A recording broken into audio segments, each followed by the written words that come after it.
Wyatt Milum, Jason Milum. Trent. You really think Milum? Sorry, I did it again. Do you really think he has designs on starting this season? You're thinking no, or is he one of the ones that has a better shot? This isn't like a grizzly bear mauling offensive line, and I think Wyatt Milum is a guy that could come in and be that. I love Ezra Cleveland. And like when you look at his PFF grades, he's not terrible, right? But you can make PFF grades say whatever you want. You really can. Correct. So, Thank yeah. you. So I really think that he's a guy who has a really high ceiling and a high floor. So I think when you look at a guy like that at a position group of need, it just makes sense statistically that he's a guy that you could see being a starter at some point.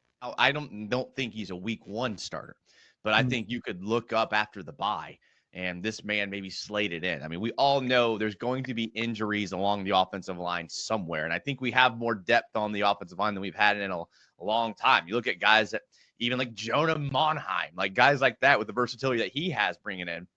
Like we have plug and play guys, even if they're young, just because of their versatility along the offensive line. Wyatt Milum played tackle in college.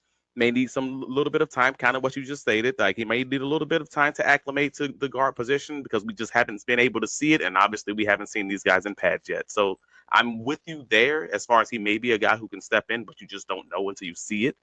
But also as far as the guard position, I don't know what's going to happen with Ezra Cleveland. You don't know what's going to happen with Patrick McCarry. If we go with your assumption that Patrick McCarry is starting because they signed him, cool. That's also possible. But the Rams also signed, Jonah Jackson, and then he ended up never starting. And actually ended up being off the roster the following season. So that's the Gladstone decision to bring in a guy, and he's still not ended up playing because it sounded like it was just competition and he just didn't win it. So I'm just kind of curious how it's going to land because at the end of the day, we have three guys: Ezra Cleveland, Wyatt Milum, and Patrick McCarry, and you got two spots